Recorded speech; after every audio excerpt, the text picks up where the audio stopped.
సమయంలోనే ఎవరైనా బాబు అదిగో ఫ్యాన్ తిరుగుతోంది దాని గురించి ఒక పద్యం చెప్పబోయా అంటే ఆ ఫ్యాన్ తిరిగే స్పీడ్ కంటే ఎక్కువ వేగంగా ఆయన పద్యం చెప్పేవారట. వారి క్లాస్మేట్స్ నాకు జూనియర్స్గా ఉండి ఆ విషయాలు చెప్పారు. అలాంటి వ్యక్తి ఆయన పరిశోధనా వ్యాసంగం దేని మీద వెళ్ళిందంటే చాలా ఆశ్చర్యంగా ఉంటుంది. అన్నమాచార్య భాష మీద చేశారు ఆయన. ఏ డిస్క్రిప్టివ్ ఎనాలిసిస్ ఆఫ్ అన్నమాచార్యాస్ లాంగ్వేజ్. భాష మీద డిస్క్రిప్టివ్ ఎనాలిసిస్ చేయడం అనేటటువంటిది ఎంతో కష్టసాధ్యమైనటువంటి పని, అంత సులభమైనటువంటిది కాదు. ఆనాడు అది చేశారు కాబట్టి వారికి పదజాలం మీద అంతటి కమాండ్ వచ్చిందేమో అని నాకు అనిపిస్తూ ఉంటుంది. పదజాలంలో మనకి డబ్బు ఎక్కువ ఉంటే వాడిని ధనవంతుడు అంటారు. పాండిత్యంలో ఎంత పదజాలం మీద వారికి కమాండ్ ఉందో వారు అంత ధనవంతుడుగా చెబుతారు. వారికి పదాలంటే పరుగులు తీయిస్తారంటే భాష మీద అంత పట్టు ఉన్నటువంటి ఆయన మేడసాని మోహన్ గారు. వారు కొన్ని గ్రంథాలు కూడా రాశారు. ప్రధానంగా పురుషోత్తమ చక్రవర్తి, శ్రీ వెంకటాచల మహాత్మ్యంతో పాటు అనేక వందల వ్యాసాలు అనేక పత్రికల్లో రాయడం అనేటువంటి మనకు కనిపిస్తుంది. అంతేకాకుండా అంతర్ఘోష, గీతా పద్మము ఇలాంటివి కూడా వారు కలవ నుంచి జారువారాయి. ఇంకా తాళ్లపాక భాగవతము, ముద్దు పలుకు నందితిమ్మన గారి గురించి వారి యొక్క చరిత్రకు సంబంధించినటువంటి నవల అవి రాశారు. అవి త్వరలో అచ్చు కాబోతూ ఉన్నాయి. ఇంకా వారి యొక్క కోరిక విజయనగర సామ్రాజ్య చరిత్ర మీద ఒక బృహత్ కావ్యాన్ని వెలువరించాలి అనేటటువంటి తలంపుతో ఉన్నారు. బహుశా తొందరలోనే అది కూడా మనకి వెలుగు చూడడానికి అవకాశం ఉంది. ఇక వారికి సంబంధించినటువంటి బిరుదులు ఇన్ని అని చెప్పడానికి వీల్లేదు. కనీసం పరిచయం చేయాలి కాబట్టి కనీసం 2-3 అన్నా మీకు చెప్పాలి కాబట్టి చెబుతున్నాను.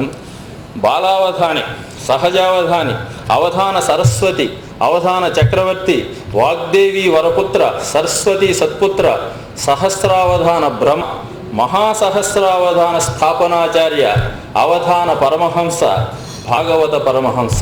ఈ భాగవత పరమహంస అనేది ఇటీవల కాలంలోనే ఇచ్చారు. నైమిషారణ్యం మనకు భారతంలో వాటిలో వస్తుంది. శౌనకాది మునులు వీరందరూ కూడా అక్కడ కనిపిస్తూ ఉంటారు. అక్కడికి ఆ నైమిషారణ్యంలోకి వెళ్ళి అక్కడ వారు భాగవతాన్ని 7 రోజులు భాగవత సప్తాహాన్ని సంస్కృత భాషలో చేసి వచ్చారు. దానికి అందరూ కూడా ఎంతో ఆమోదముద్ర వేసి ఆహా ఇంత గొప్పవారా అని చెప్పేసి వారికి భాగవత పరమహంస అనేటటువంటి బిరుదాన్ని అక్కడ ఇచ్చారు. అంతేకాకుండా వారికి ఇంకా మనకి ఇలాంటి బిరుదులు వీరికుంటే వీరు ఇప్పుడు ఈ పురస్కారాన్ని తీసుకోబోతున్న వారికి ఎలాంటి బిరుదులు ఉన్నాయి చూడండి. బాల సరస్వతి వారికి కూడా, అంటే కొప్పరపు కవులకి ఆసు కవీంద్ర సింహ, ఆసు కవి చక్రవర్తి, ఆసు కవి శిఖామణి, అవధాని పంచానన, కవికేసరి, కవిభూషణ ఇలాంటి అనేక బిరుదులు వారికి ఉన్నాయి. మరి అలాంటి కవుల మీద వెలిసినటువంటి అలాంటి ఆ పురస్కారాన్ని గ్రహించబోతున్నటువంటి వారి అన్ని విషయాల్లోనూ కూడా వారికి సమస్కందులుగానో లేకపోతే ఎక్కడన్నా అవసరమైతే వారికన్నా మెరుగ్గానో ఉన్నట్లుగానే మనకి కనిపిస్తోంది. వీరికి కూడా ఇందాక వారు చెప్పినట్లుగా 7వ తరగతిలో అంటే 12 సంవత్సరాల వయస్సులోనే శ్రీ శివానంద మౌనస్వామి వద్ద వారికి మంత్రోపదేశం జరిగింది. ఇలాంటి వ్యక్తి ఇప్పటికి మనకి సామాన్యంగా అవధానాలు చేయడం ఒక ఎత్తు అయితే కొత్త ప్రవేశపెట్టారు మేడసాని మోహన్ గారు. అంతకుముందు అష్టావధానం, శతావధానం వీటి నుంచే బాగా వెళ్తూ ఉండేది. అలాంటి వాటిని ఇంకా ముందుకు తీసుకువెళ్ళి ఆయన ద్విగుణిత అష్టావధానం, చతుర్గుణిత అష్టావధానం, షడ్గుణిత అష్టావధానం, దశగుణిత అష్టావధానం, షోడశగుణిత అష్టావధానం, ప్రత్యావృత్త పరిపూర్ణ అష్టావధానం, ఇక శతావధానాలకు లెక్కలేదు, సహస్రావధానం, మహాసహస్రావధానం ఇలా అనేక కొత్త వాటిల్లో ఆయన ప్రయోగాలు చేసి అన్నింటిలోనూ కృతకృత్యులయ్యారు. వీరి గురించి వారి సహస్రావధానంలో పార్టిసిపేట్ చేసినటువంటి ప్రధానమంత్రి గారు శ్రీ పివి నరసింహారావు గారు, అప్పటి ప్రధానమంత్రి, వారు విని వెళ్ళి ఏమయ్యా తర్వాత వారి గురించి వచ్చి చెప్పడం అన్నమాట. చాలామందిలో మనకి వారిలో రాగం ఉంది, నీలో వేగం ఉంది అని అన్నారు. చూడండి ప్రసిద్ధి ఒకటే మాట. మిగిలిన వారిలో రాగం ఉండవచ్చు కానీ నీలో ధారణ కావలసింది ధారణ అవధాన విద్యలో, ఆ ధారణ ఆ వేగం నీలో ఉంది అని సాక్షాత్ ఆనాటి మరి ప్రధానమంత్రి అలా మెచ్చుకున్నారని. అంతకన్నా ఏం కావాలి? ప్రధానమంత్రి మామూలు వాడు కాదు, 4 భాషల్లో నిష్ణాతుడు ప్రధాని నరసింహారావు గారు, 14 భాషల్లో నిష్ణాతుడు, తెలుగు పద్యాన్ని గురించి చాలా బ్రహ్మాండంగా తెలిసినటువంటి వ్యక్తి. అలాంటి వ్యక్తి మెచ్చుకొనడం అంటే ఒక అవధానికి అంతకంటే కావాల్సింది ఏముంది? ఇక ఇంకొకటి ప్రధానంగా వారిలో టెక్సాస్లో ఉన్నటువంటి వారి యొక్క గొప్పతనానికి అనేక ఉన్నాయి, కానీ ఒక్కటి చాలు. టెక్సాస్లో ఉన్నటువంటి, అంటే యుఎస్లో, అమెరికాలో టెక్సాస్ అనేటువంటి ఒక రాష్ట్రం, దానిలో బయోగ్రాఫిక్ ఇన్స్టిట్యూట్ ఆఫ్ యుఎస్ఏ అనే దానిలో ఆయన యొక్క బయోడేటా రికార్డ్ అయింది. ఇది చాలా ప్రసిద్ధులైనటువంటి కొద్ది మందికి మాత్రమే జరిగేటటువంటి పురస్కారం. అలాంటి అనేక పురస్కారాలు అందుకున్నటువంటి ఆ మహావ్యక్తికి సన్మానిస్తున్నందుకు కొప్పరపు కవుల ఆత్మలు ఆనందంతో బహుశా ఇక్కడే తిరుగుతూ ఉంటాయి, వారి యొక్క ఆత్మల ఆనందంతో పులకరిస్తాయి అనేటువంటి నేను నమ్ముతూ మా శర్మ గారిని, ఇలాంటి గొప్ప సభని ఏర్పాటు చేసినటువంటి మా శర్మ గారికి మరొకసారి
భాషలో కవిత్వం చెప్తారు. ఇది పాటల రూపంలో ఉంటాయి. మామూలు మాటలు చెత్త శ్రీకాంత అలంకారాలు అడిగినంత కష్టం ఏం లేదు. దానికే చాలా నిష్పై గొప్పగా చెప్తూ ఉంటారు. అవధానంలో తనకు తోచింది కాక వారు అడిగినది రసోచితంగా సమాధానం చెప్పారు. కవిత్వానికి ఎట్లాంటి పరిస్థితి ఉండాలంటే నిరుపగతి స్థలం కూడా ఒకటి అన్నారు. ఎవరు లేకుండా వెళ్ళి పక్కన ఎక్కడో ఒక్కరు కూర్చొని కవిత్వం అడుగుకోవడానికి అలాంటి వాతావరణం ఉండాలి. దానికి కేవలం వ్యతిరేకమైనటువంటి సభాముఖంగా అనేక మంది రసజ్ఞులు విమర్శకులు ఒకట రెండా అందరి అశుధారగా చెప్పడం ఒక అశుధార పడటం లాంటిది కష్టమైన ఆ ప్రతిభ దాకా వక్తలు చెప్పినట్టు కేవలం పూర్వపుణ్యం ఉపాసనార్థం చిన్నప్పటి నుంచి ఆ వైభవం వికసించడానికి కావలసినటువంటి వాతావరణం, ప్రోత్సాహం, శ్రద్ధ ఇవన్నీ కలిస్తేనే ఒక మహాకవి అవుతారు. ఇది మన తెలుగుదేశంలో ఇట్లాంటి ఒక ప్రక్రియ ఉన్నదని కూడా చాలామంది తెలియదు. మన ఢిల్లీలో ఒక సభలో దీని గురించి ప్రస్తావన వచ్చింది. చాలామంది సాహిత్యవేత్తలు ఢిల్లీలో తెలుగులో మాత్రమే ఉందా అని ప్రశ్నించి మరో ఏ భాషలోనూ లేదు అని చర్చించి నిర్ణయించారని కూడా నేను విన్నాను. ఇందాక మక్కలు చెప్పినట్టు ఒక పద్యానికి చెప్పాలంటే దానికి అటు రామాయణం, భారతం, ఇంకా ఎన్నో సాహిత్య గ్రంథములు ముఖస్థంగా స్ఫూర్తితో ఉంటేనే పద్యం చెప్పడానికి వీలవుతుంది. కొప్పరపు వారి కవిత్వం కపూరపు అని ఏదో ఒక పద్యంలో నేను విన్నాను. ఆ ఉపాధిప్పుడు ఉన్నటువంటి కవిత్వం దాన్ని ఎట్లా పిలిచారంటే కర్పూరం అక్కడ ఉంటే తెలియకుండా అది ఉందని తెలియకుండా వాసన ద్వారానే తెలుస్తుంది. అది ఉందని చెప్పవలసిన పని లేదు. వారు ఎక్కడ ఉంటే అక్కడ ఎక్కడ మాట్లాడితే అక్కడ కవితాధార అనర్గళంగా సహజంగా ఉండేది. వారి సభ 2-3 సభలు చేసిన తర్వాత విన్నవారికి కవిత్వం వచ్చేది, అలా రాయడానికి ప్రయత్నం చేసేవారు అని కూడా మా తండ్రి గారికి బాగా పరిచయస్తులు వారు చెప్తూ ఉండేవారు. వారి ప్రతిభ ఒక విషయంలో కాదు, ఏ విషయం తీసుకున్నప్పటికీ అది సాధారణమైనటువంటి కవిత్వ వస్తువు కాని విషయముల గురించి కూడా అనర్గళంగా వారు ఇలాగా చెప్పినట్టు పద్యం రాస్తాను కవిత్వం కాదు నేను రాసేది అన్నారే. ఆ రెండు కూడా సమన్వయించి మేళవించి అటు కవితా వస్తువు కాని వస్తువులు కూడా వారు అలా చెప్పేవారట. దీనిని మా శర్మ గారు వారి యొక్క తాతల సంస్మరణ సభ మాత్రమే కాక వారు ఆరాధించిన సరస్వతి సభగా నేడు ఇక్కడ ఇది జరగడం వారికి ఎంతకన్నా యశస్సు. వారి జీవితకాలంలో కూడా ఇంత వచ్చిందో లేదో నాకు తెలియదు. ఎందుకంటే అసూయాగ్రస్తులైన లోకం కూడా ఉన్నది అన్నాడు. అందరూ ఒక్క సభ ఒక చోటుకు వచ్చి అన్ని వర్గాల వారు గౌరవించడం అంత సులభంగా ఉండేది కాదు. అయితే వారి ప్రతిభ లోకాన్ని జయించింది. ఎదురెవరు చెప్పలేని కాలం అలాంటి ప్రతిభ వారికి ఈనాడు ఇక్కడ సంస్కరణ జరగడం మా అందరికీ స్ఫూర్తిదాయకం. మేడసాని మోహన్ గారు నాకు సర్వేశ్వర శర్మ గారి ద్వారా మొదటి పరోక్షంగా పరిచయం. వీరిని గురించి సర్వేశ్వర శర్మ గొప్ప కవి పండితుడే కాక ఆయన విమర్శకుడు. ఆరోగ్యం లేక లేకపోతే వారి ఇక్కడికి వచ్చి ఉండేవారు ఆరోగ్యంగా. ఆయనకి మీరు చాలా సన్నిహితులు, ఆప్తులు. మేడసాని మోహన్ గారి దగ్గర విశేష ప్రతిభ ఉందండి గారు. మీరు తప్పకుండా వారిని మాట కలుసుకోవాలి. నేను పిలిపిస్తాను ఇక్కడికి నుంచి తిరుపతిలో నాతో మాట్లాడారు అని ఇంకా కొన్ని విషయాలు కూడా మోహన్ గారి గురించి చెప్పారు. కొన్ని కఠినమైన విషయాలు ఉన్నాయి, భాష్యము, వేదాంత శాస్త్రం. అవి కవితా వస్తువులు కావు. అయినప్పటికీ వాటిని గురించి కూడా చాలా కృషి చేసింది ఆయన అని చెప్పి మీరు విశిష్టతని గురించి నాకు చెప్పారు. విధంగా కృషి అయింది. వాళ్ళు కూడా కాసేపు ఇష్టాగోష్ఠి ఒక గంట సేపు మా దగ్గర కూర్చొని వచ్చారు. ఇటువంటి సభలో ఈ ప్రక్రియ పునరుద్ధరణ వ్యాప్తి శాస్త్రాధికంగా జరగడం అది మన తెలుగువారి సంస్కృతికి గొప్ప ప్రగతి పదం, సందేహం లేదు. దీన్ని ఇంత సమర్థతను నిర్వహించి మాస్టర్గా మనందరికీ కూడా చాలా అభినందనీయులైనారు. మోహన్ గారి ప్రతిభ పురస్కార సభలో మాత్రమే పూర్తిగా మరి అర్థం కాదు. ఎప్పుడైనా ఇక్కడికి వచ్చి వారు మరొక మాట వారి ప్రతిభను ప్రత్యక్షంగా మనం చూస్తే ఉపన్యాసములు లేని కేవలం వారి సభ అయితే చాలా విషయాలు మనకి ఆనందదాయకంగా మనకి లభిస్తాయి. అట్లాంటి సభలకు ఎదురు చూస్తాను నేను.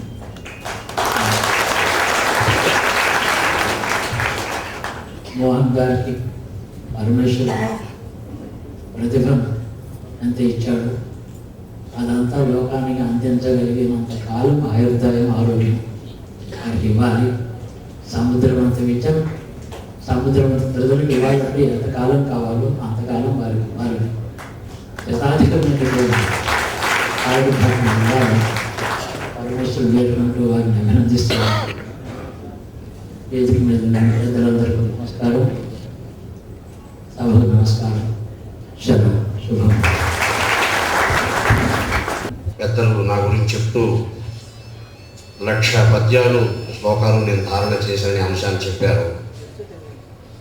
ప్రతిరోజు అందులో ఎన్నో పద్యాల మనసులో ప్రవాహశీలంగా మెదిలిపోతూ ఉన్నా కానీ ఒక పద్యం తప్పకుండా నాకు మనసులో మెదులుతుంది. ఏమిటంటే, హలికునకున్ హలాక్రమణ అర్థము సేపురు భంగి దప్పిచే అలవట జంతువానికి స్వరాపగలో జలమప్పినట్టు దుర్మరిణ మనోవికారినకు మర్చిరులను నొడగూర్చి నీపై తలపు ఘటింపజేసేవి దాశరథి కరుణాపయోనిధి అనే పద్యం నా జీవితానికి సరిగ్గా సరిపోయే పద్యం కూడా. హలికునికి పేద రైతుకు వ్యవసాయం చేస్తూ ఉంటే అలానే కట్టంగా పెద్ద నిధి దొరికినట్టుగా, దప్పిచే అలమటించేవాడికి సాక్షాత్ ఆకాశగంగల నుంచే జలం వచ్చినట్టుగా నాకు భగవంతుడు ఈ జీవితంలో ఈ అవధాన విద్య, అన్నమాచార్య వారి సేవ ప్రసాదించాడు. నేను ఊహించలేదు, చిన్నతనంలో అవధూత మహాయోగి అయినటువంటి మా గురువు గారు శ్రీ శివానంద మౌనస్వామి వారు నాకు దీక్షానుగ్రహం చేసిన వారు. వారు ఏం ప్రబోధించారో అదేవిధంగా ఈరోజు ధ్యానాన్ని అనుసరిస్తూ ఉండడం వల్లనే ఈ ధారణ ఇవన్నీ కూడా నాకు అభ్యాయం నేను మనవి చేస్తున్నాను. 1988లో వారు సిద్ధి పొందారు. వారు సిద్ధి పొందడం అంటే సామాన్యమైనటువంటి అంశం కూడా కాదు. ఆ రోజుల్లో వారు ఆ సిద్ధ సమాధి యోగంలో కూర్చోవడానికి తగినటువంటి రీతిలో సమాధి ముందే నిర్మించుకుని ఆ నిర్మాణం అంతా ఆయనే పర్యవేక్షించి ఏ క్షణంలో తన ప్రాణవాయువులు అనంతవాయువులో కలుస్తాయో వారు ప్రపంచానికి చెప్పి అలా యోగసిద్ధి పొందారు. ముందే చెప్పారు కాబట్టి నేను ఒకరోజు బాగా దుఃఖించాను. ఇప్పుడు ఏదైనా సందేహాలు వస్తే వచ్చి మీ పాదారవిందాలు ఆశ్రయించి తీర్చుకుంటున్నాం స్వామి, ఆ తర్వాత నాకెవరు సందేహాలు తీరుస్తారు, మీరు ఇంకా కొంతకాలం ఇలా స్థితి పొందకుండా ఉంటే బాగుండేది అని అర్థిస్తే, ఈ స్థితిలో ఎప్పుడు ఏది జరిగిపోవాలో జరిగిపోతూ ఉంటుంది, ఎవరి కోసం ఏది ఆగదు, కానీ నేను ఎప్పుడు నీ మనసులో ఉంటాను అని చెప్పాను. నా సంతృప్తి కోసం చెప్పానేమో అనుకునేవాడిని. అప్పుడప్పుడు నాకు మా గురువు గారు స్వప్నంలో కనిపించేవారు. కానీ ఈరోజు ఉదయం నేను సద్గురు శ్రీ శివానందమూర్తి గారి ఆశ్రమానికి వెళ్ళి వారి పాదసన్నిధిలో కూర్చున్నప్పుడు వారిలోనే నాకు ప్రత్యక్షంగా కనిపించింది. అటువంటి మహనీయుల యొక్క అమృత హస్తారవిందాలతో నాకు ఈ పురస్కారాన్ని ఇవ్వడం, అది నేను అందుకోవడం, ఇంతకుముందు నాకు ఎన్ని బిరుదులు వచ్చినా, ఎన్ని పురస్కారాలు లభించినా, ఎన్ని దేశ విదేశాలు తిరిగినా అవన్నీ ఒక ఎత్తు. ఈరోజు వారి చేతులతో నేను పొందిన సన్మానం ఒక ఎత్తుగా భావిస్తున్నాను. కొప్పరపు సోదరుల కవుల వంటి మహాపీఠం నుంచి అటువంటి మహా తపస్సంపన్నులు వారు మీ మాటలు మంత్రంబులు మీ వ్యక్తుల ఎడ ప్రయాగ అన్నట్టుగా అందుకు బాగా ఉదాహరణగా చెప్పుకోలేనటువంటి మహాత్ముల యొక్క వారి వాత్సల్య రసామృతాన్ని ఆస్వాదిస్తూ తీసుకోవడం అనేది నేను బహుజన్మ సుకృత ఫల పరిపాకంపనంగాక ఎలా చేకూర నేర్చు అని నా మనసు కనిపిస్తుంది. మాశర్మ గారికి నా ఎందున్న వాత్సల్యమే ఈ పురస్కారానికి కారణం అని నేను భావిస్తాను. కేవలం నా పాండిత్య ప్రతిభా విశేషాల కారణంగా నేను అనుకోలేను. ఎందుకంటే ప్రపంచంలో నాకంటే పాండిత్యం ప్రతిభ ఉన్నవాళ్ళు ఉన్నారు. కానీ వారికి ఉన్నటువంటి ఒక సుహృద్భావపూర్వకమైనటువంటి ఆ స్నిగ్ధ గుణము, ఎందుకో నా ఎందు వారికి కలిగినటువంటి వాత్సల్యం నన్ను ఇంత వైభవానికి, ఇంత గౌరవానికి భాజనం చేసింది. నేను వారికి జన్మజన్మలకు కృతజ్ఞత. అవధాన ప్రక్రియ, ఆ ప్రక్రియలో కొప్పరపు కవులు సాధించినటువంటి ఆ అవధాన ప్రస్థానంలో విజయాలు, వారి గ్రంథాలు నేను చదివినప్పుడు నేను ఎంత పులకించానో చెప్పలేదు. ఉన్నత పాఠశాలలో నేను విద్యార్థిగా చదువుకుంటున్న రోజుల్లో నాకు తెలుసో తెలియకో నేను ఏదో చెప్తే అది కందపద్యంగానో, తేట ఈటిగానో, ఆటలదిగానో, ఉత్తరమాలుగానో అలా వచ్చేసేది. మాకు ఆ రోజు నా అదృష్టవశాత్తు తెలుగు బోధించినటువంటి ఉపాధ్యాయులు చాలా గొప్పవారు. వారు నన్ను ప్రోత్సహించి ఈ ప్రక్రియ గురించి నాకు చెప్పిన వారు ఇలా ఒక ప్రక్రియను చేయగలవు, ఆ శక్తిలో కనిపిస్తూ ఉంది అని అప్పుడు ఈ గ్రంథాలు ఎక్కడి నుంచో తెప్పించారు నా కోసం. తిరుపతి వెంకట కవుల శతావధాన సారం, కొప్పరపు కవులకు సంబంధించినటువంటి పద్యాలు ఉన్న పాత పుస్తకం ఒకటి, ఇక గాడేపల్లి వీరరాఘవ శాస్త్రి గారి కవితా విలాసం, ఇవి తెప్పించి ఒకసారి నన్ను చూడమన్నా. ఆ రోజుల్లో మాకు తెలుగు బోధించే నాకు ఇప్పటికీ ఒక మధుర స్మృతిగా గుర్తు. ఆయన చాలా నిష్ఠాగరిష్ఠుడు. ఉదయము ఆయన పూజ అన్నీ చేసుకొని చాలా నిష్ఠగా పాఠశాలకు కూడా వచ్చేవారు. తెలుగు మొదటి వంశమే తెలుగుగా ఉండేది మాకు 10 నుంచి 10:45 వరకు. ఒకరోజు ఆయన వస్తూనే, ఒరేయ్ నువ్వేదో ఉన్నట్టు చెప్తే పద్యాలుగా వస్తున్నాయి, ఇప్పుడు నువ్వు ఉన్న హఠాత్తుగా నీకు శివుడు ప్రత్యక్షమైతే ఎలా ఉంటుందో ఒక పద్యం చెప్పరా అన్న. నేను ఒకసారి కళ్ళు మూసుకున్నాను, మా గురుగారు స్మరించాను. నీ మెడలో కనిపించని పామును చూడగని నేను పరుగెత్తెదనే, నీ మూర్తి పూర్తిగా గన నా మనమున చదరకుందున ఇక శంభు అని ఒక పద్యం వెంటనే నేను చెప్పడం జరిగింది. అది ఆయన బోర్డు పైన రాశారు. రాసి విద్యార్థులందరికీ గణాలు అంతా వేసి చూపించారు. చూసారా ఎత్తులు ప్రాసలు ఎంత చక్కగా ఒదిగి ఉన్నాయో. హఠాత్తుగా వాడు మనసులో ఏదనుకుంటే అది చెప్పాడు వాడు అని. నిజానికి అప్పుడు 8వ తరగతి విద్యార్థిగా నిజంగా భగవత్ సాక్షాత్కారం కలిగితే తట్టుకునే వయస్సు కాదు, చూడలేదు భగవంతుడు. ఒక పామును చూస్తేనే పరుగులు తీస్తాం. ఎప్పటికీ జీవరక్షణ కదండి, పామును చూస్తే భయపడతాం కదా. అంటే ఇప్పటికి కూడా వారు నాకు మార్గదర్శకులై ఆ గ్రంథాలు చదివించి నాకు ఈ దారి చూపించారు. మా తల్లిదండ్రులు, అంత మంచి గురువు గారి దగ్గరకు తీసుకెళ్ళినటువంటి మా తల్లిదండ్రులకు నేను ఎన్ని జన్మలున్నా అటువంటి తల్లిదండ్రులకే బిడ్డగా ఉంటానని కోరుకుంటాను.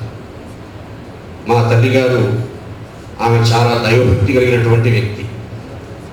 మా గురువు గారు శ్రీ స్వానంద మౌనస్వామి గారు దీక్షానుగ్రహం చేసిన రోజుల్లో వారు చెప్పిన రీతిలో నా దగ్గర ఉదయం అనుష్ఠానాలు చేయించడం కోసం ఆమె పడే తపన ఎంత అంత కదా ఆ రోజుల్లో చూచాను. ఇప్పటికీ ఉన్నారు, మా అమ్మ నా దగ్గరే ఉంటారు. అప్పుడు ఉదయం స్నానం చేయించి పూజాదులు నిర్వర్తింపజేసి బాలభాగంలో విభూతి రేఖలు బాగా అలంకరింపజేసి అదేవిధంగా స్కూలు పంపించేదాన్ని. అక్కడ విద్యార్థులంతా నన్ను చూసి ఎగతాళి చేసేవాడు. వీడు పెద్ద దేవుడులాగా వచ్చాడరా, ఏమిట్రా అక్కడ రేఖలు అది ఇది నన్ను బాగా గేలి పట్టించేవాడు. 4-5 రోజులు చూసి నేను, అమ్మా ఇంకా స్కూలు బయలుదేరేటప్పుడు ఇటమ్మా వద్దు, అక్కడ నన్ను ఈ విధంగా ఎగతాళి చేస్తున్నారు, దేవుడు దేవుడు అని ఎగతాళి చేస్తారమ్మా అని చెప్పాను. అది ఎగతాళి కాదు, ఆయన తిట్టు కాదు, మంచి పదవి అది. 10 మంది అలా నోటితో దేవుడు అంటే నువ్వు ఒకరోజు దేవుడే అయిపోవచ్చు. కాబట్టి వాళ్ళకు వెరచును వాళ్ళకు తీసేయకూడదు, గురువుగారి మీద భక్తితో కానీ అని అప్పుడు ఆమె మళ్ళీ నాలో ఒక ఆత్మస్థైర్యం నింపారు. అవధానాలు ప్రారంభించిన తొలి రోజుల్లో మా ఉపాధ్యాయులే చెప్పారు, ప్రాచీన కావ్యాల్లో పద్యాలు అసంఖ్యాకంగా కంఠస్థం చేస్తే ఆ నన్నయ్య తిక్కనాది మహాకవుల కవిత ధారలు మనస్సులో ఉంటే వేగంగా పద్యం చెప్పడానికి అవకాశం ఉంటుంది. ధ్యానం వల్ల ఏకాగ్రత తోడై ఈ కవితాధార తోడైతే నువ్వు అవధాన ప్రక్రియ సులభంగా చేయగలవని అప్పుడు మా ఉపాధ్యాయులు సెలవిచ్చారు. ఆ విధంగా నేను నన్నయాది మహాకవుల పద్యాలు ధారణ చేయడానికి బాగా సమయాన్ని వెచ్చించేవాడిని. పూర్తిగా సమయం అంతా అందుకోసం వెచ్చించేవాడు. మాకు కొద్దిగా భూమి ఉండేది, పేద రైతు మా నాన్నగారు. ఆ పద్యాలు కంఠస్థం చేసినా కానీ మొదట పెద్ద పెద్ద పద్యాలన్నీ మనస్సులో నిలిచేవి కావు. కొన్ని పద్యాలు బాగా ఒదిగాయి.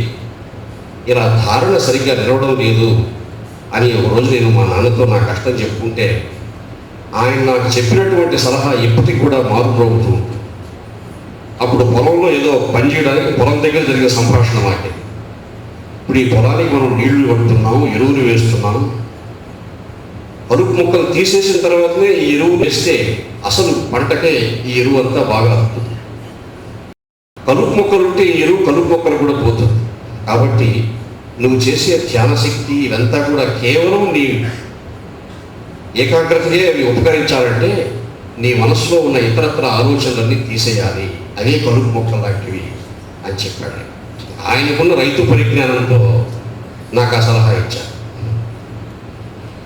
ఆయన ఇప్పటి అయితే నా మనసులో ఏమి ఇతరత్ర ఏం ఆలోచనలు ఉన్నాయన్నా నాకేమి లేవు, బాగా చదువుకోవాలని ఆసక్తి అని చెప్పారు. ఇతరత్ర ఉండే ఆలోచనలు చెప్పమంటావా? ఉదయం మీ అమ్మ దోశలు పోస్తూ ఉంటే నీ మనస్సు అంతా వాటిపై ఉంటుంది. సాయంత్రం నీ కోసం ఏమన్నా చేస్తుందేమో పిండి వాటిపై నీ మనస్సు ఉంటుంది. ఇవన్నీ చెప్పాడు ఆయన. ఇలాంటివన్నీ అవి ఇటు ఉంటాయి, బిడ్డకు నీకుగా గౌరవిస్తారు. కాబట్టి ఇవన్నీ మనసులో నుంచి తీసేయాలి అన్నాడు. అంటే అంత చక్కగా ఆ తత్వాన్ని విశ్లేషణ చెప్పగలిగినటువంటి వారి యొక్క ఆ తల్లిదండ్రులు, అటువంటి గురువు గారి యొక్క ప్రబోధమే ఈనాడు నాకు ఇంత మార్గాన్ని చూపించిందని నేను మీకు మనవి చేయాలి.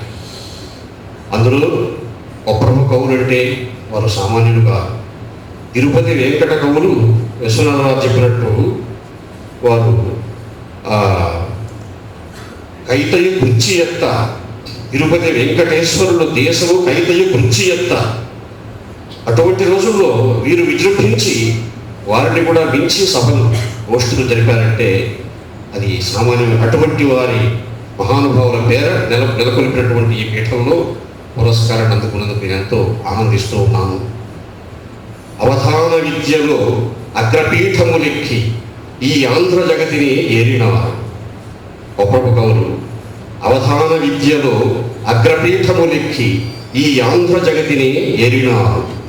పరమాసుధారతో పద్యము చిలికించి తిరుగు తల్లి ఎడంద తలిపినారు.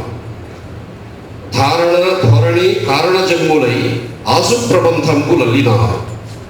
సంప్రదాయపు వారసత్వంబు మనకిచ్చి స్థిరతర కీర్తులు ఆర్జించిన ఆ మహాత్ముల పీఠంబునందు నుండి నాకిది స్మృతి లభించి నా అదృష్టము అంజలి ఘటించువాడని నహరహంబు కొప్రపు సోదర కవీంద్ర కుంజరులకు ఇది వారికి అర్పించే పద్య కుసుము. తిరుపతి వెంకటేశ కవిధీరులు ధీర వధాన శేఖరులు కరమునురక్తి మెచ్చుకొన వారు కూడా ఇప్పటి రీతిలో మహనీయ వధాన విద్యలో సురుచిన శిల్ప సంపదను సొంపుగా ఇమ్ముగా నింపి వెలుగు ఆ అరుదుకు మూర్తులను యశములందిది కొప్పరమును కవీశ్వరుడు.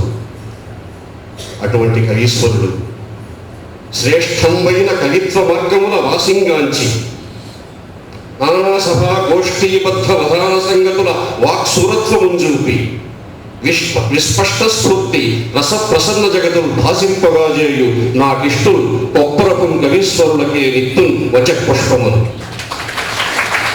అటువంటి వారికి నా వచ పుష్పాలతో నేను ఈరోజు వారి పాదపద్మాలు అర్చిస్తున్నాను. తిరుపతి వెంకటేశ్వరుడు వారు లేఖల్లో చెప్పుకున్నటువంటి అంశాలు చూస్తే, అయ్యా కొప్పరపు కవీశ్వరుడు మీ ఆస్యంపు మేమెన్నడే నొయ్యం చూడగలేదు. శిష్యుడొకడు ఓహోయచ్చు వెచ్చన్యమును వెయ్యార్లీయగ శక్తి లేదు. కొనుడి వెయ్యారులేయచ్చు మీ మియ్యంపూరిన పద్యములు మనుడి మీరెచ్చో నిరాఘాటులై అని వారు అన్నారంటే వీరి యొక్క ఔన్నత్యం ఇంతటితో మనం తెలుసుకోవచ్చు. సరిగా శతావధానములు చక్కగా చేసేటి వారు పూర్వమే వరణిరి నేడు లేరని వార్తలు కల్లలు దివ్యవాక్షరీభర పరిపూత అని ఒక సామాసిక చారణంతో వీరిని వారు సభా సదరంకరణ ప్రమోద సుందరతర భావభావుక కనప్రవదీయ వధాన సంపదలు అలా తిరుపతి కవులకు పద్యములో వారి శిల్పము ఒక విధంగా భాషిస్తుంది. అయితే సుదీర్ఘ సామాసిక చారణంతో కూడి ఒక జాత్యస్వ ఆ మహానుభావులు రంగరించారని నాకు అనిపిస్తుంది. తిరుపతి వెంకట కవులు, కొప్పరపు కవులు నాటి అవధాన సభలకు, ఈనాటి అవధాన సభలకు కొంత విశ్లేషణాత్మకంగా మనం పరిశీలన చేసినట్టయితే కొన్ని సుఖాలు ఉన్నాయి, కొన్ని కష్టాలు ఉన్నాయి. ఏమిటంటే కొప్పరపు కవులు అలాంటి మహానుభావులు ఆ రోజుల్లో అవధానాలు చేస్తూ ఉంటే దత్తపదులు కానీ సమస్యలు కానీ బాగా సంప్రదాయబద్ధమైనటువంటి అంశాలపైనే ఉండేవి. బాగా మూడోపాదాన్ని నాలుగోపాదాన్ని ఆ సంయోజనం చేసే రీతిలో చమత్కారబంధురంగా పూరించడానికి అవకాశం ఉండి బాగా కవితా శిల్పంతో రాణించేవి. ఇప్పుడు సినిమాలు, రాజకీయాలు, ఇంకా ఎన్నెన్నో రంగాలు, వివిధ రంగాలలో ఉన్నటువంటి అంశాలన్నీ కూడా అవధానాలు ఉన్నాయి. ఈ వాదం వారికి అప్పుడు ఉండేది కాదు. అది కొంత కష్టభూయిష్టమైన అంశమే. అయితే ప్రతిభ రాణించాలి అంటే ఇవి కూడా బాగా ఉపకరిస్తూ ఉన్నాయి. సౌలభ్యం ఏమిటంటే అప్పుడు ధారణ లేకుండా అవధానం పూర్తయ్యేది కాదు. ఇప్పుడు సమయం పూర్తయిపోయిందనో ఏదో చెప్పి ఏదో విధంగా ధారణ కూడా తీసేస్తూ ఉన్నారు. అది ఒక రకంగా సౌలభ్యమే కదా. సంప్రదాయం నుంచి మనం దూరమైనట్టు అయిపోతుంది. అది సముచితం కూడా కాదు. నేను ఆనాటి అవధానాలకు ఈనాటి అవధానాలకు ఉన్నటువంటి ఆ కొన్ని అంశాలపైన కూడా కొంత పరిశోధనాత్మకంగా చూడడం జరిగింది. ఇప్పుడు ఇటీవల నేను ఒక అవధానం చేశాను. అందులో త్రిష, శ్రియ, లయ, సిమ్రాన్ ఈ 4 పదాలతో దత్తపది మహాభారతార్థంలో చెప్పండి, వీలైతే గీతా ప్రబోధం వచ్చేట్టుగా కూడా చెప్పండి. నేను చెప్పాను, త్రిషట్కాధ్యాయ పర్యంతము. హరి శ్రీకృష్ణుడు పలికె గీతను త్రిషట్కాధ్యాయ పర్యంతము. నరుడు ఆలించ శ్రియపతీర్య వచనానందైక సందీప్తి.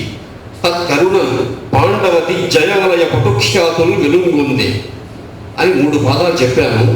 4వ పదం సిమ్రాన్ ఎలా చెప్తాడని చాలా ఉత్కంఠగా చూశారు సభాపతులు అన్నాడు. నేను బాగా గుర్తించాను వాళ్ళ ఉత్కంఠ.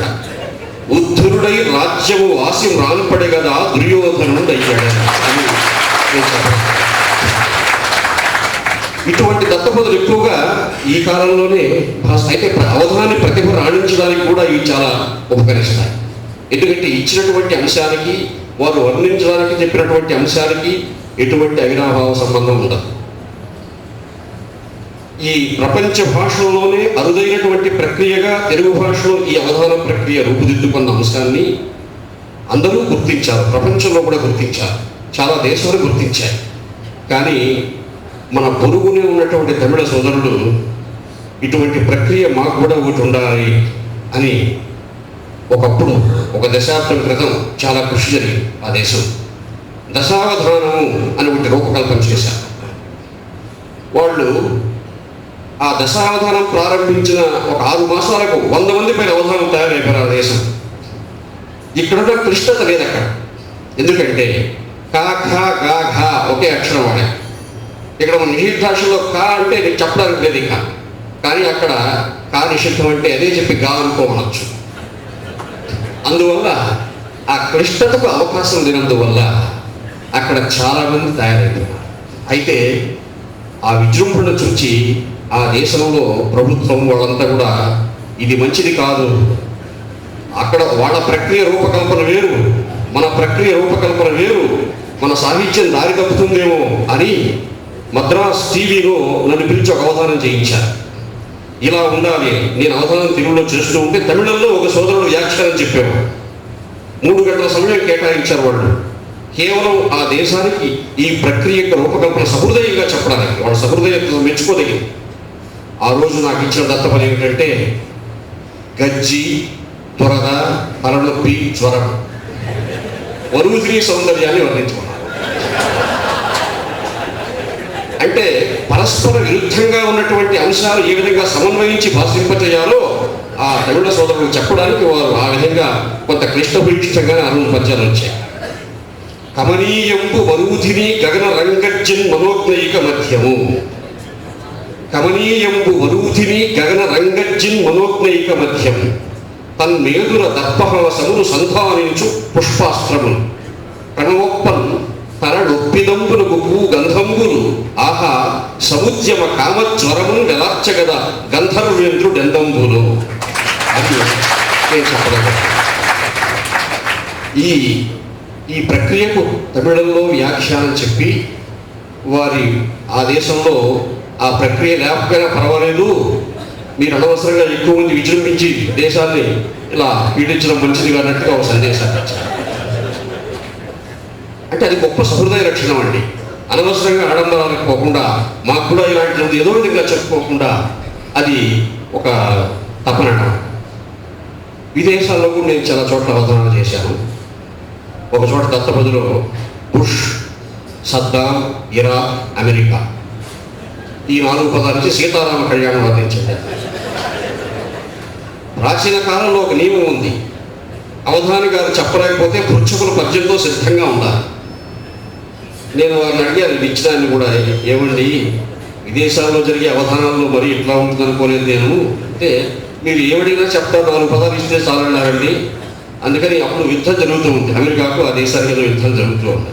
ఇప్పుడు ఈ 4 పేర్లు ఎక్కువగా మన దేశంలో జరుగుతూ ఉన్నాయి కాబట్టి మరి అంశం మాకు సీతారాములు అంటే ఇష్టం కాబట్టి ఆ కళ్యాణం వర్ణించండి. కానీ నేను ముందు ఆ పేర్లు చూస్తూనే కొంత మనసులో గజిబిజిపడ్డాను. పద్యం అద్భుతంగా ఆ సరస్వతీదేవి కృపాకటాక్షం. సరసం పుష్కర నేత్రు రాముగని, సరసం పుష్కర నేత్రు రాముగని హర్షస్వాంతయై జానకీ తరుణీరత్నం పెండ్లినేదిపై సద్దాంపత్యమంచెంచి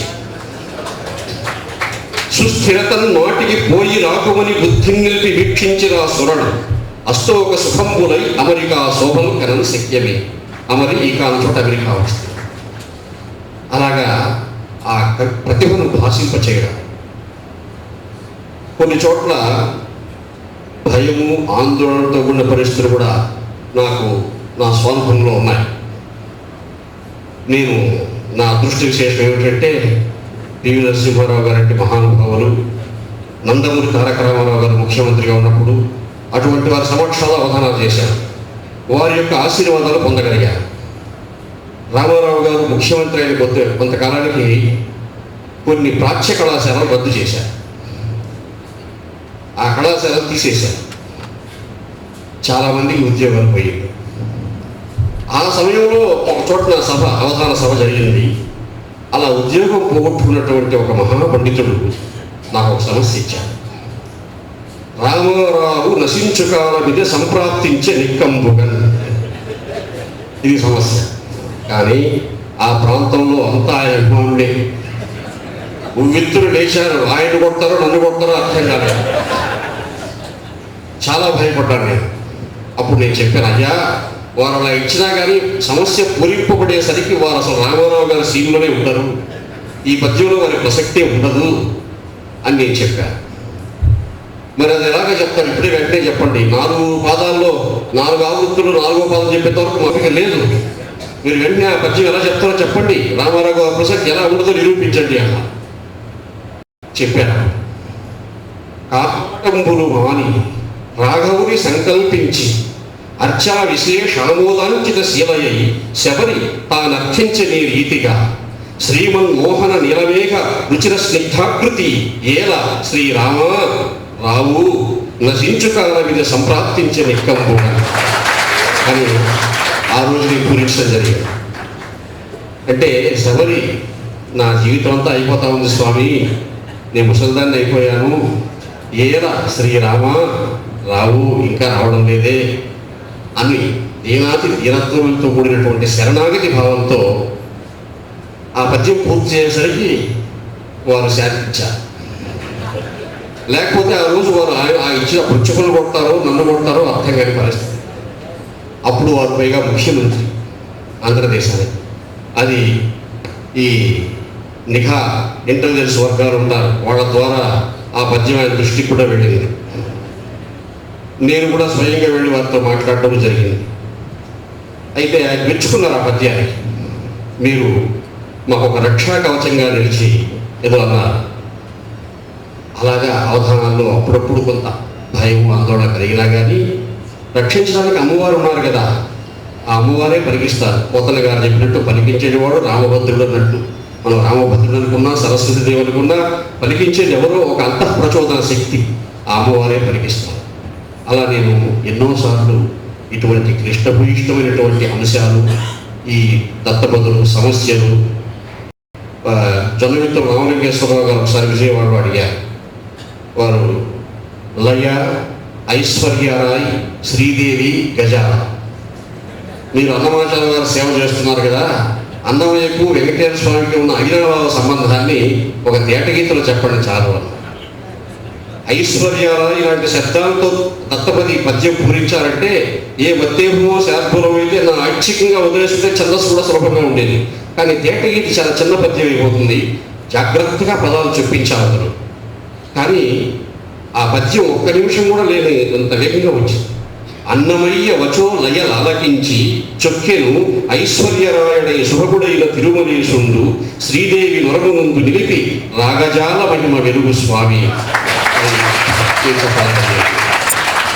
అలా ఇలా ఈ పద్యాలు పూరించడానికి కారణం, ఇంత ప్రతిభ భాషింపజేయడానికి కారణం ఇంత కూడా ఆ ప్రాచీన మహాకవులు పెట్టినటువంటి భిక్ష, వారు చూపించినటువంటి మార్గం, వారు వేసినటువంటి బంగారు బాట.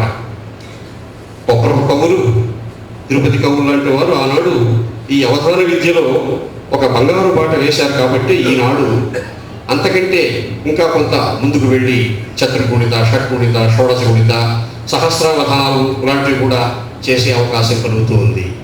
అయితే నేను మనవి చేసేది ఏమిటంటే, సంప్రదాయ మార్గం నుంచి మాత్రం మనం విడిపోకూడదు. సంప్రదాయాన్ని పరిపుష్టం చేయదగినటువంటి రీతిలోనే ఈ ప్రక్రియను మనం పురోగమింపచేయాలి. కొంతమంది సోదరులు చివరిలో ధారణ అవసరం లేదన్నట్టుగా, మధ్యలో కూడా ఇది కేవలం ఛందోబద్ధమైనటువంటి ప్రక్రియ, ఛందో విన్యాసంతోనే జరిగే ప్రక్రియ. ఛందస్సుకు అంకితమైన తరువాత అవధాని ఆ ఛందస్సు నుంచి విడివడి మాత్రం మనస్సు రాలేదు. ఇందాక గోపి గారు చెప్తూ అన్నారు, జంధ్యాల పాపయ్య శాస్త్రి గారి మధ్యలో ఎక్కడి నుంచి కవిత్వం ప్రారంభమవుతుందో.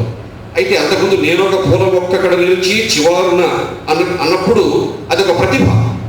అక్కడ కవిత్వం ఉన్నా లేకపోయినా కానీ ఒక లోక సామాన్యమైనటువంటి అంశాన్ని కూడా అంత రమణీయంగా ఛందోబద్ధంగా చెప్పడం అన్నది ఒక ప్రతిభతో కూడినటువంటి అంశం. తిక్కన గారు శ్రీమన్నారాయణ యొక్క నాభికమలంలో బ్రహ్మ జన్మించాడు. బ్రహ్మకు మరీచి, మరీచికి కశ్యపు, కశ్యపునికి సూర్య భగవానుడు. ఆ సూర్య భగవాన్ని పొగడ్డానికి వేదాలే చాలడం లేదు, నేనంత వాణ్ణి అంటాడు. ఇంత భావాన్ని ఒకే పద్యంలో చెప్పాడు ఆయన. అంబుజ నాభు నాభి ఉదయంపై రేధ మరీచిగాంచి విశ్వంబు లోకంబులకెల్ల పూజ్యుడు కశ్యపుడు అతనికి జనించే విశ్వంబు వెలుంగజేయగ దివాకరుడమ్ముని ఉద్భవించే వాని మొగడం చతుశ్రుతులు నేరకయున్నవి నాకు శక్యమే అన్నారు. అదొక మహాప్రతిభ. అందులో కవిత్వం ఉందా లేదా, ఆయన నిర్వచనాత్మక రామాయణంలో అసలు వచనమే చెప్పను అని ప్రతిజ్ఞ చేసి చెప్పినటువంటి మహాకావ్యం అది. అందులో అది ఒక ఆశ్చర్యకరమైనటువంటి పద్యం కూడా. అంబుజ నాభు నాభి ఉదయంపై రేధ మరీచిగాంచే, ఒక్క వ్యర్థపదం అక్షరం కూడా మనకు కనిపించదు. అంటే ఎంతమంది జన్మించారు ఆ పద్యంలో చూడండి, ఎంత సృష్టి జరిగింది ఆ పద్యంలో చూడండి. అంబుజ నాభు నాభి ఉదయంపై రేధ మరీచిగాంచి లోకంబులకెల్ల పూజ్యుడు కశ్యపుడు అతనికి జనించి విశ్వంబు విలుంగజేసేడు దివాకరుడు అమ్ముని ఉద్భవించి వాని పొగడం చతుశ్రుతులు నిరకయున్నవి నాకు శక్యమే అంటాడు. అని తర్వాత ఇక ఎదురా. కానీ ఆ పద్య నిర్మాణం అన్నది ఒక అంతరంగంలో ఉన్నటువంటి మహాప్రతిభా విశేషంతో కూడినటువంటి ఏదో ఒక ప్రచోదక శక్తితో రూపకల్పన జరిగే ప్రక్రియ. అదొక మహా తపస్సు. కాబట్టి అందులో అవధానం ప్రక్రియకు ఛందస్సు అనేది ప్రాణం. ధార, ధారణ, ధోరణి, మంచి ధోరణితో మంచి వచస్సంగతితో మనం సభను మెప్పించాలి, కవిత ధార ప్రదర్శించాలి. ధారణ అన్నది అవధానంలో పతాక సన్నివేశం. పతాక సన్నివేశం లేకుండా ఏ సన్నివేశం శోభించదు. కాబట్టి ధార కావాలి, ధారణ కావాలి. తిక్కన గారు మహాభారతంలో అర్జునుడు అలా వచ్చేస్తూ ఉన్నాడు రథంలో. యుద్ధానికి ఉత్తర గోగ్రహణంలో. ఈయనకి శిష్యవాత్సల్యం ఎక్కువ ద్రోణుడికి. మనస్సులో శిష్యవాత్సల్యం ఉప్పొంగుతూ ఉంది, కానీ మనస్సులో ఒక భయం కూడా. అజ్ఞాతవాసం కాకుండా వీడు వస్తున్నాడే, కష్టాల్లో పడతాడు కదా, మహావీరుడు, సమరాంగణంలో దిగ్విజయం సాధిస్తాడు, సందేహం లేదు, కానీ వీడు ఇప్పుడు రాకూడదనుకుంటాను అని ఆ మనస్సులో ఉండబట్టలేక భీష్ముని అడిగాడు. వెరవరి కాకవీరుడు గురువీరులకు పొడసూపువాడే అచ్చురు ఒక మ్రాని పేరయ్యక సేరగ వచ్చుతున్నవాడు అహంకరణము కాని ఉండబట్టి కానడు. అహంకారం తప్ప వాళ్ళు ఏదీ కనిపించడం లేదు, ఇలా వచ్చేస్తున్నాడే అని తట్టుకోలేక భీష్ముడు అడిగాడు. ఏమిటి భీష్ముడు ద్రోణుడు కుశలసరాకున్నారు, ఇద్దరు పాండవ పక్షపాతులు అని సుయోధనుడు అక్కడికి వచ్చాడు. భీష్ముడికి మనస్సులో పెద్ద పరీక్ష. సమాధానం చెప్పకపోతే ద్రోణుడి మనస్సు విలవిల్లాడుతూ ఉంది. చెప్తే వీడు ఒప్పుకోడు, ఇక్కడ ఉన్నాడు కాబట్టి వీడికి తెలియకుండా ఆయనకు మాత్రమే తెలిసేట్టుగా చెప్పగలగాలి. అక్కడ సొంపైనటువంటి కందపద్యం రాశారు. తలపగ రిపులకు ఇమ్మకు కొలది గడచి వచ్చి తిని, తలపగ రిపులకు ఇమ్మకు గడచి వచ్చి తిని అకుంఠిత బాహా బలము నెరప తరియయ్యను చలింపవలది ఇంకా మనకు శత్రుల వరణం అన్నారు. అయ్యా, శత్రువులకు భయపడే స్థితి ఆగిపోయింది. భయపడే స్థితిలో ఉందామనుకోడు. వీరత్వం ప్రదర్శించే సమయం ఆసన్నమైంది. నీవు కానీ నేను కానీ చలించవలసిన అవసరం లేదు అని నిర్ధారణగా చెప్పాడు. ఆ 4వ పదం చూడండి, చలింపవలది ఇంకా మనకు శత్రుల వరణం అని, చలింపవలది ఇంకా మన కుశత్రుల వరణం. వీళ్ళు ఉండాలి, వీళ్ళతో మనకేమి ఇబ్బందులు లేవు, వాడు అన్నీ పూర్తయిన తర్వాత వస్తున్నాడు అని. అంటే ఆ ఛందోబద్ధమైనటువంటి నిర్మాణంలో ఉన్నటువంటి ఆ ఒక పరాకాష్ఠ పొందినటువంటి లక్షణాన్ని ఆ మహాకవులు తపస్సుతో సొంతం చేసుకున్నారు. తిక్కన గారు కానివ్వండి, నన్నయ్య గారు కానివ్వండి, విశ్వనాథ్ వారి వరకు ఒకరొక కవులు వీరంతా కూడా. అందుకే ఇప్పుడు అవధానాల్లో ఆశువుల్లో కవిత్వం ఉండదు అంటే, ఇప్పుడు మేము చెప్పిన ప్రపంచంలో కవిత్వం లేదా మీరే నిర్ణయించారు. కవితాంశ అన్నది ఒక వెలుగు వెలిగింపజేసేది, మనసులో ఒక మెరుపును విరగింపజేసేది. అలా మెరసినప్పుడు ఒక రసానుభూతి కలుగుతుంది. ఆ రసానుభూతి కొరకు లోనై రసజ్ఞత ఉంటే ఆ జాతి వికసిస్తుంది, పురోగమాన్ని సాధిస్తుంది అని నేను మనవి చేస్తున్నాను.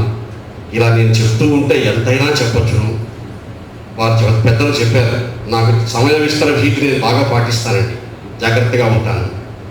నేను జన్మజన్మలకు మరచిపోలేనటువంటి మధుర స్థుతితో నాకు ఈ సన్మానం చేశారు.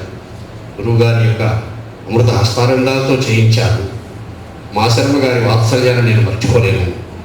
వారు ఈ సభ వైభవముగా నా కోసము ఘటించి మిగుల కూర్మి నిరపి నన్ను భాషింపజేసే బహుకృతి, ఈ పురస్కారత్రను ప్రకాశింపజేశారు. మా శర్మ సుధీ కవిత్వ మంజుల జలధి అని వారికి నా వచ పుష్పాన్ని సమర్పించుకుంటూ పెద్దలందరికీ, ప్రత్యేకించి సద్గురుదేవుల వారి దివ్యచరణాల వారికి మరొక్క మారు నా యొక్క వినయాంజలి. వారు ఏం మాట్లాడినా కానీ రసోచితంగా వాక్యం రసాత్మకం కావ్యం అన్నదానికి ఉదాహరణగా మాట్లాడతారు. ఏం మాట్లాడుతున్నాం సరస్వతి కనిపిస్తూ ఉన్నామలో అంత వంటగా మాట్లాడి అధ్యక్ష స్థానాన్ని భాషింపజేశారు. సెలాకు వారు మాకు బాగా సన్నిహ బంధువులు కూడా. కాబట్టి వారి మాటల్లో నాకు ఎంతో ఆ వాత్సల్యాన్ని ఎంతో ఇష్టపడే వారు పెద్దలు వచ్చారు. గోపాలరావు గారు, చించల కృష్ణారెడ్డి గారు.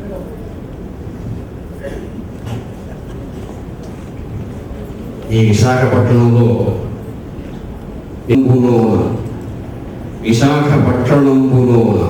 విస్ఫురత్ సుధీగతిని ప్రసంగము నెలార్చినాడ బంధుర ప్రకాశినై అశేష సేముషి దురంధరాంచిత ప్రభాగతిని విశాఖపట్టణంబు మెత్తు విశ్వమానవాడిగా.